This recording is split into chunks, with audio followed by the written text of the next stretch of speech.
This is WAAY 31 Law Call. Good evening and welcome to WAAY 31 Law Call. I'm Sharon Doviet. Tonight we're taking your calls and questions about motorcycle and bicycle riding accidents. When a car or a truck comes up against a motorcycle or bicycle, it is not a fair fight. Usually the biker is going to be the one that's injured, going to be headed to a hospital. These injuries can be terrible, and yet bikers also have a PR problem. A lot of people don't feel like they deserve the full room on the road, and they feel like they're not keeping up. Tonight's your chance to call in and ask your questions. If you're a motorcyclist, tell us what, in kind words, what you think about all the other vehicles that are out there on the road. Call in. The 31 Law Call number is 256-536-0077. You can also email your questions. You can email any legal question any day of the week. You send it to lawcall@waaytv.com. And when we get to a show that's on point, we pull some out, and we'll have some of your email questions tonight. We've got Michael Timberlake and Heath Brooks, both from Timberlake and Leak. Good to have you guys here. Great to be here. You guys do these kind of cases all the time, personal injury lawyers, and we're going to be answering those questions about motorcycle and bicycle wrecks. But to start us off, we like to give you the You Make the Law Call video. We've got video tonight. It's something we pulled off of YouTube, and it's an accident in the making. You tell us what your thoughts are and who should be considered at fault here. And we want you guys who handle these kind of cases to look at it particularly about the right-of-way. Okay, when you've got questions about the right-of-way, it doesn't look like anybody's too badly hurt in this one, thank goodness. But accidents at intersections, those are the most common, I would think. When you've got a question of who's got the right-of-way, how do you figure it out with court? Well, I mean, so the first thing you look at is if it's a non-controlled intersection, which means that there's two streets that come up to each other and there aren't any traffic control devices, no stop signs or anything like that. It's a four-way stop for everyone. Same as when the power's out and you approach a four-way stop, everybody's got to stop. The person that's to the right has the right of way, and they usually get to go first. In this instance, I think that's probably the case, but that should have happened. But the car did pull out right in front of him. I didn't see any traffic control devices there. I didn't see any stop signs. I think probably the red car had the right of way. White car had to stop for those folks on the road. And then a wreck ensues. It's the classic wreck. The guy was looking at the other vehicle approaching from his left, didn't look to his right, and pulled out. Right. And that's his fault, most likely. So we're answering questions today about motorcycle and bicycle wrecks, and we were talking about the motorcyclist or the bicyclist is the one that's most likely to be hurt in something like this. Right. And you see a lot of these, right? We do. Talk us through how you analyze something like this. You look at the situation, and first thing you have to start with the premise that bicyclists and motorcyclists have a right to be on the road just like any other vehicle. There are certain rules of the road that do apply to motorcyclists and bicyclists, and typically it concerns visibility or lights, or they have to have the same type of things. Motorcycles have to have turn signals. Bicyclists are supposed to signal their turns, and they do have a right to be on the road. But what we see in kind of general population or the general consensus is that bicyclists can be, some motorists see bicyclists a nuisance to other drivers. That's right. One of the biggest things about being a motorcyclist, being a bicyclist, you always got to keep your head on a swivel. And the reason for that is because you got to understand that other motorists out there are really just not paying attention a lot of times for a motorcyclist or a bicyclist. So when we're looking at these cases, one of the first things we look at is, why did this wreck occur? And generally, and I'm talking 50 to 60 or more percent of the time, is because the motorist, the car, was not paying attention to the road and caused the collision. It is very rare that a motorcyclist or a bicyclist was at fault in one of these situations, at least when we talk to the folks. And then the next thing we do is we assess whether or not the motorcyclist or the bicyclist had the proper gear. Did the bicyclist have a headlight if it was at night? Did the bicyclist have the appropriate reflectors on the back and the front of their tires? Was the motorcyclist licensed to drive a motorcycle? Those are the things that we consider when we're looking at a case and moving forward to see who's responsible and why the wreck actually happened. What if something, so say a motorcycle accident happens and the motorcyclist is not wearing a helmet? So in situations where somebody is not doing all that they're supposed to be doing and they get injured and their injuries are worse than maybe they would have been, or it could also apply if it's a car accident and somebody's not wearing a seatbelt. How does that figure into what happens and how much trouble the driver of the other vehicle is in? Well, in terms of a seatbelt, if you're not wearing a seatbelt in Alabama, it doesn't affect you in terms of what the liability is in terms of the case. It's not a situation where you can put fault on a driver who's not wearing a seatbelt for an injury or wreck. A helmet would be the kind of same situation. You don't want to do that. You want to use safety devices and mitigate your damages, but just the failure to do that is not going to necessarily change who may be at fault in a collision. A lot of times we look at that and we'll have folks really concerned. Say I wasn't wearing a seatbelt in a car wreck or something along those lines. And one of the things that we look at when we're evaluating that is what's a jury going to do with that? In reality, the law in the state of Alabama is if you're not wearing a seatbelt, that's not something that a jury could consider in terms of what your damages are. But the problem with that is oftentimes juries do learn that you aren't wearing a seatbelt, or juries do learn that a helmet wasn't being worn in a motorcycle by a motorcyclist. So they may be told by the judge, you can't consider that in terms of injuries.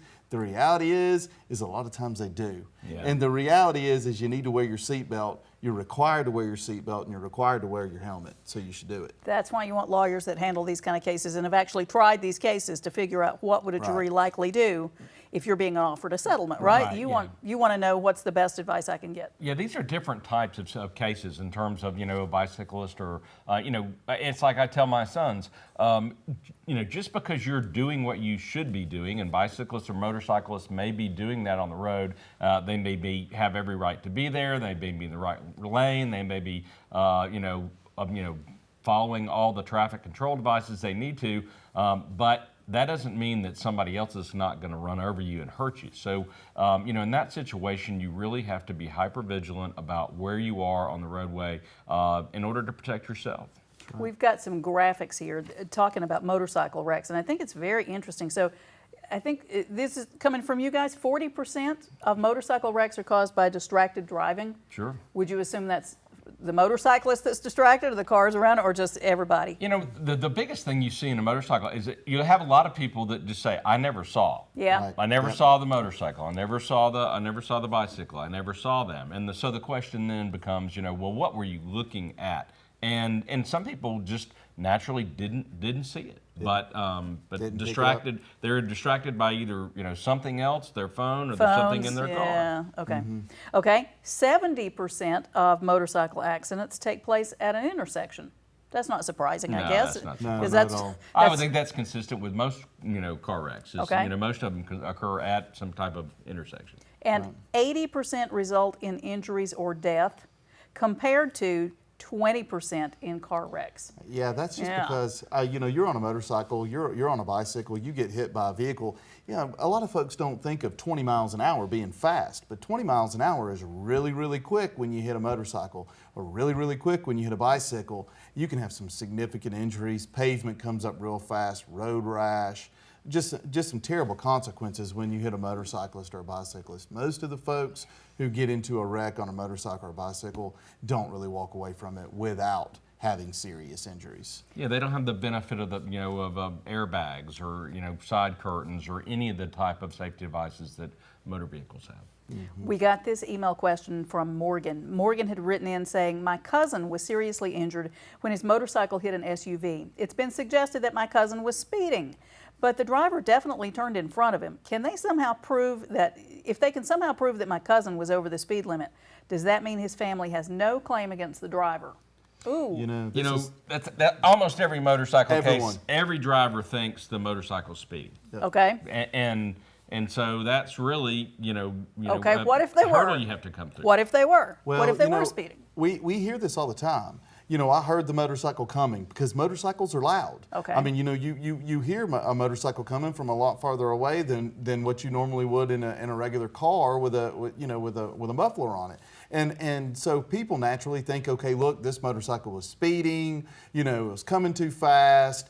And in the state of Alabama, if you're speeding, then you could be considered to be contributory negligent. And what that means is that if you contribute to your injury at all, even if somebody pulls out in front of you, you may not be able to recover a penny. So speed with motorcycles is incredibly important. A lot of folks, and we get to juries sometimes, and there'll be some testimony of speeding, and a lot of folks just think, hey, look, you're on a motorcycle, you've assumed the risk of being injured. And Wow. we see that from time to time, too. Wow. You know, in cars you can download. They have electronic data recorders or Yep. boxes that you Yep. can download. That's not near as prevalent in motorcycles to determine what the speed is, but that is available in some bikes. Yep. But you know, so it is really, you know, one of those things. You look for witnesses. You look for somebody that was there. You look for somebody to determine, you know, whether there was speed or whether the motorcycle was going under the speed limit. If somebody was carrying a phone with them, if the motorcyclist had a phone, Sure. would that be able to tell you the speed with accuracy? Sometimes the GPS can work, Okay. and a lot of that is whether you can get that information into evidence in court. You know, what's the foundation for admission of a GPS phone, and you've got to have somebody to prove that it's authentic and that it works right. Yeah. We've utilized crash reconstructionists before, you know, and Michael said something very important is to gather your witnesses. I had a case one time where a motorcyclist, a vehicle pulled out in front of a motorcyclist, and the motorcyclist was found 30 or 40 feet from his car, or from his motorcycle, and from the crash site. And one of the things you would naturally think is, hey, this guy was flying, he got thrown off his bike 30 or 40 feet, my goodness, he must have been going too fast. But the reality is we went out there, we talked to the witnesses, and we came to find out that he actually got up off his motorcycle, walked 30 or 40 feet and collapsed. Didn't remember any of that because he took a terrible, terrible hit. But you know, you have that fight or flight adrenaline right after the wreck. So he actually walked that distance. He wasn't speeding, and we were able to prove that. So a lot of times you've got to get out there, get the witnesses, get the evidence, make sure you gather that information. It can pay big dividends. Okay, they're telling us to take a break. We're going to take a break. Be right back answering your questions about motorcycle and bicycle wrecks. Stay with us.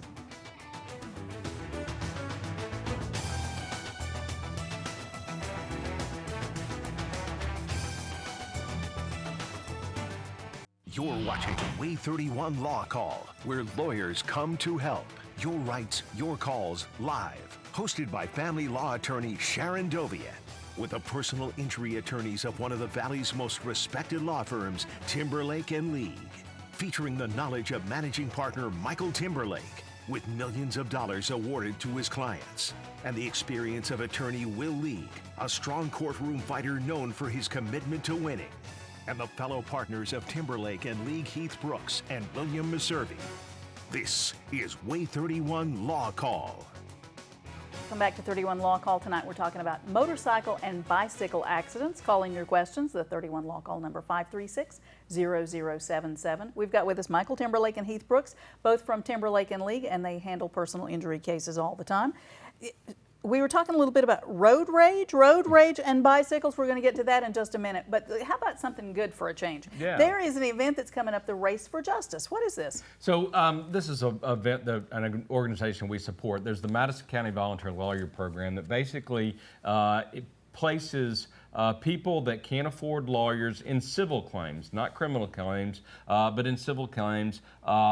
Situations, they place them with a private lawyer that's willing to donate their time to do pro bono work to help somebody out in a situation. And this is a great organization that we have here in Madison County that helps a lot of people. And they've got a fundraiser, and it's called the Race for Justice. It's a road race, and you can have a 5K, 10K, both, or you don't have to run. You can register and don't run.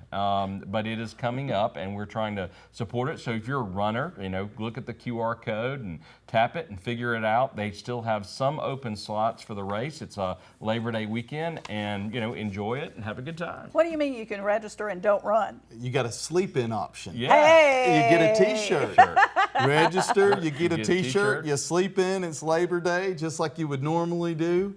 Come out and support it. And It's a you're great helping a good organization. cause. And nobody knows you didn't run. I because like you it. got You got it the right. shirt. You That's registered. great. That's so fun.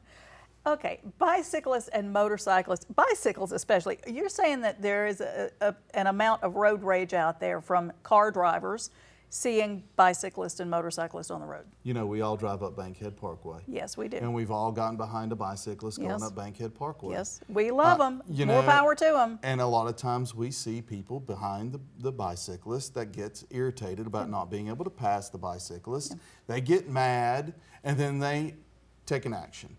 Maybe they try to run the bicyclist off the road, or maybe they yell and scream out of their car, and the situation escalates. And we've gotten calls where the situation has escalated to the point of fighting, hitting the car, hitting the bicyclists. You know, and that's a classic road rage. It's against the law. One, it can put a lot of lives in danger. Two, to injury to your life or whatnot. And three, a lot of times, you know, folks just need to slow down. And you know, one of the things that I do is I don't get in a hurry anywhere I go. If there is a bicyclist in front of me, they have every right to use the road just like I do. And if you're behind them and you feel yourself getting upset, getting angry, take a deep breath. Don't be in a hurry anywhere you go, because one thing I've found in my practice, and I've been doing this for 15 years now, is the folks that get in a hurry are the ones that cause the problems. And you know, oftentimes the consequences are really bad. And you're not going to get anywhere you're going any faster by trying to run over a bicyclist. No. We've got callers waiting. Brandon's on the line with a question from Huntsville, or comment. Hi, Brandon. Thanks for calling in. What's your question or comment tonight? Hi there. I don't have my driver's license yet, and I usually bike around to get from place to place and to pull like my lawnmower behind me for lawn jobs. And I was wondering, like, when I'm riding around and there's a car behind me, am I supposed to like go over to the side of the road or like get up onto the sidewalk, or do I just have the same right to be on the road as the car does? And you're on a bicycle, correct? You're on a bicycle. On a bike. You know, so on a bicycle, you're not allowed to technically be on the sidewalk. The City of Huntsville does have some multi-use designated sidewalks that are wider that allow bicycles on them, but generally bicyclists are supposed to be on the roadway. Obviously, you want to be on the far right of the lane, as far to the right of the right lane of travel as you can be, so that people can, you know, get around you if they need to. You can ride tandem, but typically that's a bad idea because it doesn't allow cars to pass you. So, you know, the idea is to, you know, try to, you know, not impede traffic in any way as possible, but sidewalks are not an option. But they're supposed to stop at the traffic signals too, right? Yeah, Brandon, and that's one thing you need to be aware of. You know, even though you're underage, even though you don't have your driver's license, you still have to follow the rules of the road. And so the rules of the road mean that you got to follow with traffic. You got to use the appropriate hand signals if you need to make a left or a right turn. You have to have a headlight on the front of your bike, your proper reflectors. Even though you don't have a license, you still have to follow the rules of the road. And so it'd probably be a pretty good idea if you got a copy of the rules of the road. You can find that online, Alabama Rules of the Road. Read them, ensure that when you're operating your bicycle, you're following what you should in a car, stopping at all the stoplights, stopping at all the stop signs, following the traffic control signals. Those are things you have to do, because if you don't, and if you do, if a police officer sees you, or if you cause a wreck, you could be responsible. The city is trying to do some things, right? They are encouraging us to get out and use bicycles. And you're talking about some of the lanes that are downtown. Is there a movement to do something related to Bankhead, possibly? You know, the Land Trust is working in concert with the city right now to try to have a paved roadway, or a walking, biking, multi-use road all the way up Bankhead Parkway, but off of the road. And that's probably not going to prevent bicyclists going down Bankhead Parkway, because you know they want the speed, and you're not going to be able to go down a trail like that quickly when people are also walking and biking up it. It'll be narrower than a road, but there is an attempt to get bicyclists off of Bankhead Parkway so that the motorists coming up the mountain don't get put in a dangerous situation with other bicyclists. Guys in the booth were reminding us that motorcyclists aren't using their horn enough. He says it'll save you. I interrupted you. Yeah, well, that's a very important point. Is that, you know, again, motorcyclists have to be hyper vigilant. They have to understand that, you know, drivers may not be able to see them, and that they need to do everything in their power in order to avoid them or alert motorcycles of their presence, including, you know, sounding a horn if somebody's getting too close to you. Who can bring a lawsuit? So if somebody is injured, or for heaven's sake, somebody passes away in a motorcycle or bicycle accident, who can bring a lawsuit on their behalf? Well, if it's somebody that's competent, somebody that's injured is competent, then they have the right to bring their lawsuit on their own behalf. If it's a minor, then typically you have the parent that can bring the lawsuit. If it's a minor that dies, the parents would have the right to bring the lawsuit. In a situation where it's not where somebody else passes away that's not a minor, it's a little bit different. Yeah, I mean, if somebody else passes away, not a minor, then you have to have a personal representative set up for the estate of the individual who died. One of the things that you would really hope is that there is a will in place that already designates that representative, so that it makes the process a lot smoother. If you don't have a will, when you pass away, then your family has to go through the process with the probate court of setting up an estate, so that any kind of claim on your behalf can continue forward. Talk about some of the things you were talking about, distracted drivers before. Okay, if you cause an accident because you're distracted, you're on your phone, that kind of thing, how does that affect the lawsuit, and how does it affect the damages or how much trouble you could be in? Sure. Well, one, right now it's illegal. They passed a new statute that says it's illegal to be holding a phone and operating a motor vehicle in Alabama, and hopefully that'll be positive. But that really does turn up the gas in terms of the lawsuit when we're looking at damages, what we can prove. Juries typically will look at a situation like that and not be pleased with it. Somebody's distracted on their phone and that caused somebody else. So it really can affect the damages they can award, and they can award punitive damages to punish somebody for wrongful conduct. And distracted driving on a phone is one of those things that you see can really turn up the volume. Leaving the scene of the accident, that can be a problem. How do you find the driver that caused the accident? That's something we see unfortunately a lot, where you have somebody who may not have insurance, maybe they're scared, maybe for whatever reason they hit a bicyclist. Michael and I had a case several years ago where a bicyclist got hit, had a terrible head injury, was left on the side of the road, ended up at a hospital. We ended up meeting him in the hospital, and we were never able to find the person who hit him, and he had to make a claim for his underinsured motorist carrier on some of his vehicles. So we were able to get a resolution for him, but again, it goes back to the evidence. Look and see if anybody saw the incident. Were there any video cameras in the area? Those kinds of things can help you identify somebody who hits and runs. Yeah, and what we've seen a lot is bicycles will have video cameras. GoPro or something. Absolutely. We're going to take a break. Be right back, answering more of your questions about bicycle and motorcycle accidents.